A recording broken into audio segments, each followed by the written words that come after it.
Trevor the traction engine was enjoying his work in the vicarage orchard. Birds were singing and apples were ripening on the trees. It was a lovely day.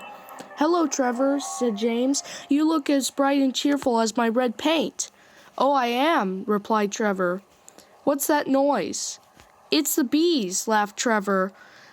"They're in all these boxy things called beehives. I'm taking them to the station. The vicar says his bees make good honey and he's given some to his friends." Just then, Boko the diesel engine hummed in. "Take care, you two. Don't make the bees angry. They might sting you." James didn't like being told what to do by a diesel, and he buzzed away.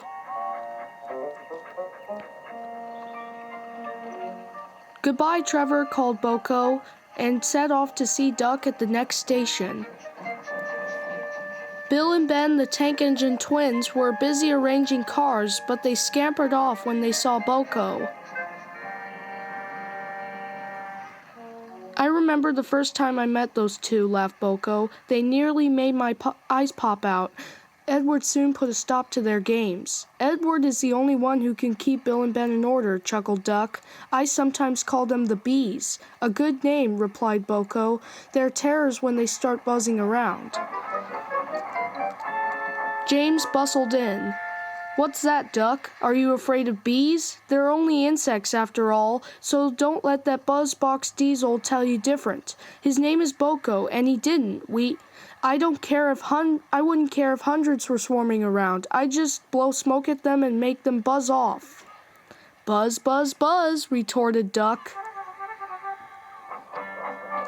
The next morning, James arrived at the station to collect his coaches. The passengers were excited and keen to get on board. The platform was crowded and the porter was in a hurry.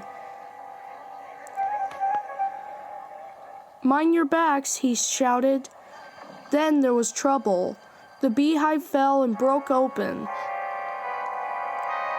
The station cleared like magic. James heard a familiar buzzing. The bees were too cold to be cross, so they buzzed around the fireman, hoping he'd mend their hive. But he didn't understand, nor did his driver, so the bees turned to James. His boiler was nice and warm. Buzz off," hissed James. One bee burned his foot. "Oh, oh!" The bee thought James had burned him on purpose.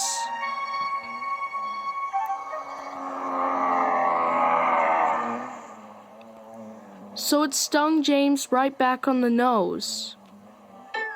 "Eee!" whistled James. He had had enough. So had his fireman and driver. They didn't notice till too late that they had left their train behind. They tried everything to get rid of the bees.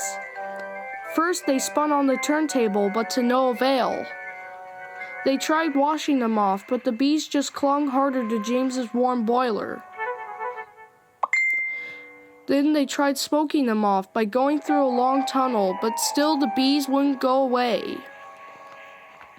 "It's no good, James," said his driver. "We'll just have to go back to the orchard and fetch another hive."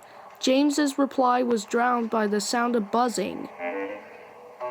The vicar was waiting anxiously for James. When he arrived, the bees swarmed straight to their new home.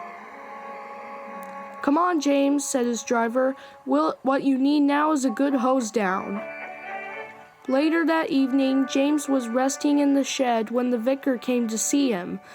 "Thank you for saving my bees," he said. "It's a pity it's not Christmas, then we could call you James the Red-Nosed Engine." Everyone laughed, even James, but instead they decided to call James the Bee's Knees, which means they thought he was more useful than ever.